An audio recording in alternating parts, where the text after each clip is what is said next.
2019년 2월 20일 이진원의 저스트모먼, 오늘은 좀 따끈따끈하게 정보를 드리고 싶어 가지고요, 지금 이동 중에 다시 한번 녹화를 하게 됐습니다. 오늘은 그 4대강 보를 해체하는 수순으로 가고 있는 정부 정책에 대해서 한번 이야기를 해보려고 하는데요. 오늘 보도를 통해 가지고 이야기가 나왔어요. 이제 일부 4대강 보를 철거하려고 하고 있더라고요. 그런데 그 부분에 있어서 저는 뭐 토목 전문가도 아니고요, 제가 무슨 환경 전문가도 아닙니다.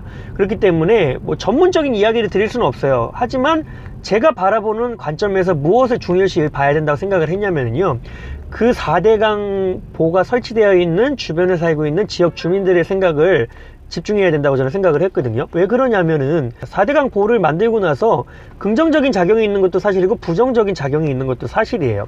긍정적인 것을 보자면은요, 제가 한 지역을 예로 들자면 그렇습니다.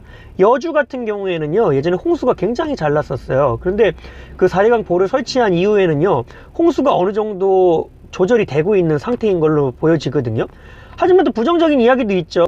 유속이 느려지다 보니까 아무래도 환경 오염이 되고 물의 수질이 오염될 수도 있는 부분도 있어요. 그런데 저는 그렇게 생각을 하거든요. 긍정적인 면도 있고 부정적인 면도 있는데, 그거를 양극단에 서가지고요, 한 번에 야 이거 보 해체해버리자 이렇게 한다는 거는 정말 그냥 하수가 하는 짓이라고 생각을 해요. 왜 그러냐면 지금 보를 일부 열어갖고 유속 조절을 시키니까 어느 정도 환경 오염이 개선되고 있는 것도 사실이거든요. 그걸로도 해결이 될 수 있는 부분이에요. 그리고 이런 부분도 생각을 해봐야 돼요. 올겨울에 비 많이 왔나요, 여러분? 눈 많이 왔었나요? 그렇지 못했잖아요. 그렇기 때문에 기본적으로 이번 봄에는요, 비가 많이 오지 않으면 가뭄이 크게 올 수 있는 부분이에요. 근데 그때는 어떻게 할 거냐 이거죠. 그 가뭄에 대해서 어느 정도 방비를 해야 되지 않을까요? 그것 때문에 지역 주민들이 보를 해체하면 농업용수가 부족해질 수도 있다고 울분을 토하고 있는 것도 없지 않아 있는 부분이 있거든요.